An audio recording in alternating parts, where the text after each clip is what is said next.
since my Uncle Eddie was murdered in custody. 44 years and today we still see no justice. 44 years and I stand here as the next generation from this injustice, still fighting the same battle that my grandparents fought. I stand here with my kids, my nieces and my nephews, my aunties, my uncles, my brothers and sisters, still speaking the same conversation that my grandparents spoke.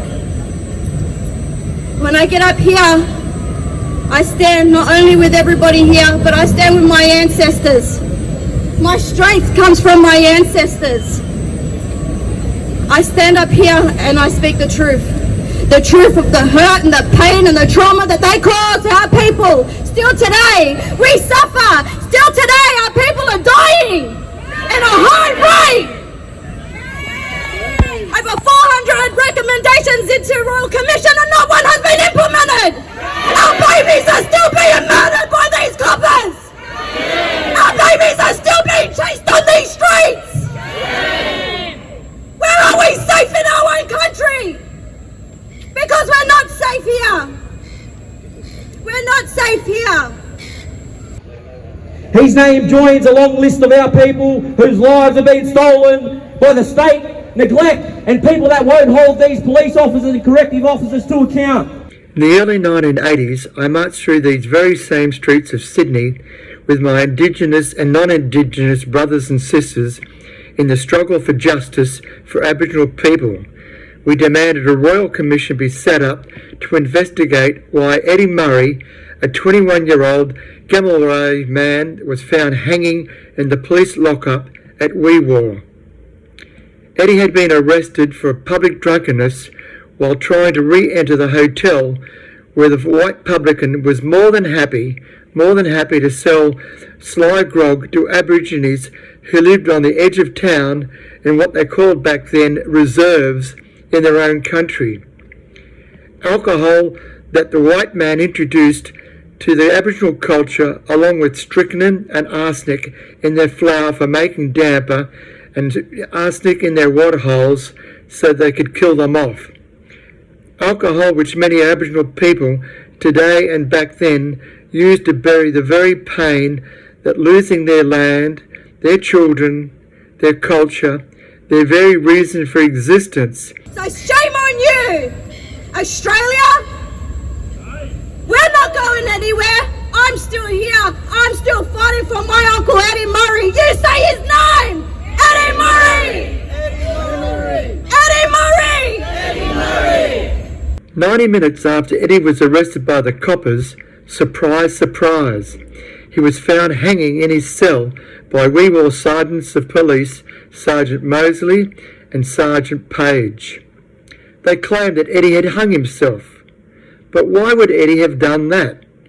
He had everything going for him. He was an ace football player, and at age just 21, he was about to tour New Zealand with the deadly All Blacks Rugby League Aboriginal team. Eddie was very intelligent, with a cheeky and endearing sense of humour. Eddie Murrie! Eddie Murrie! Eddie Murrie! We will not be forgotten, and we will continue this fight, and this legacy, his legacy, my grandparents' legacy, will continue to stand up here and support all these families, every blackfella, everybody that's suffering from this system here that we live in. A post-mortem showed Eddie had mysteriously suffered a very recent fracture to his sternum, consistent with being beaten or kicked.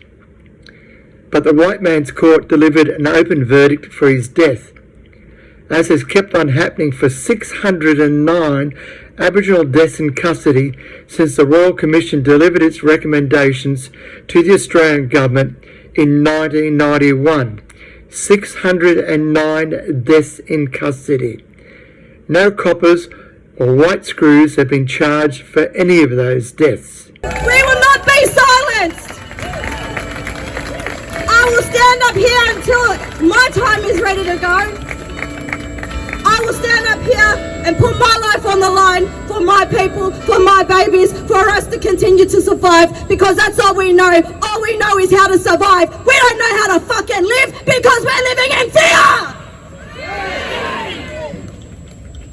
Today, November 2025, Aboriginal First Peoples make up only 3% of New South Wales population, yet they make up 30% of the state's prison population. 3% of New South Wales population, but over 30% of the population in our jails in New South Wales. 2025, and we're still here, we're still standing, and this always was, always will be Aboriginal land! We're not going nowhere.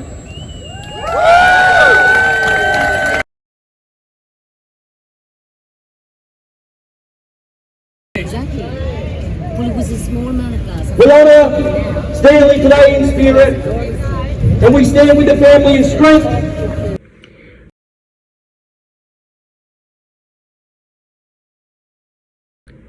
3/4 of Aboriginal young people who front New South Wales courts on their first offence are denied bail.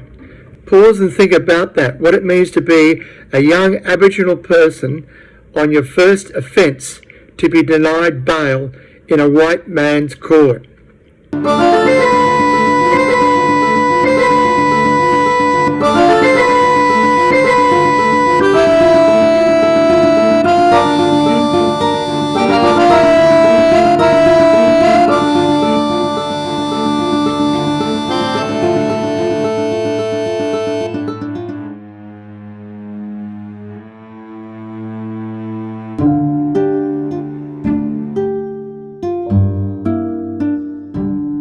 And we remind the nation that we will not be silent, we will not bow down, and we will continue to fight for what's right.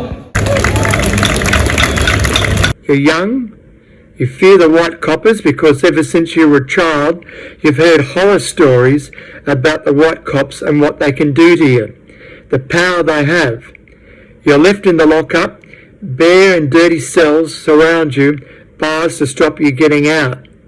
You desperately want to get back to your family and to your friends, but you can't. And the white magistrate denies you bail. They then further went on to searching for weapons rather than giving in first aid and medical treatment. Shame! Shame! You're aware that you're going to be there for days, weeks, sometimes even longer if the crime is bad enough. I learned through our inquiry that you can ask the police officers here. And then you'll go to juvenile detention, or worse, to a frightening adult jail for the first time with white racist cunts who hate you because of your skin colour. And if you have a drug addiction nagging at your brain, it's even worse, demanding that you take whatever drug, ice, opiates, alcohol, weed, just to stop the mental torment going on in your brain from your first waking hour until you finally drop off to sleep late at night, if you can sleep. And as you sit in that lockup, denied bail, you're aware that there's incredible shame going down for you now outside with your family because of what you've done or haven't done. And you're going to face all of that when you get out, from your parents, from your brothers and sisters, and heaven forbid, from your grandma, from Nan. Always was, always will be. You've grown up since a kid, acutely aware that some of your mob have taken their lives while in custody, or been strung up by the white coppers or the white screws. And so a copycat mentality takes over. Rather than being stuck there for more days, weeks, months, or years, you can end the suffering very quickly now by necking yourself. And that's what too many Aboriginal young people are doing. Not enough justice! Not enough justice! Not enough justice! Move back! Take a step back!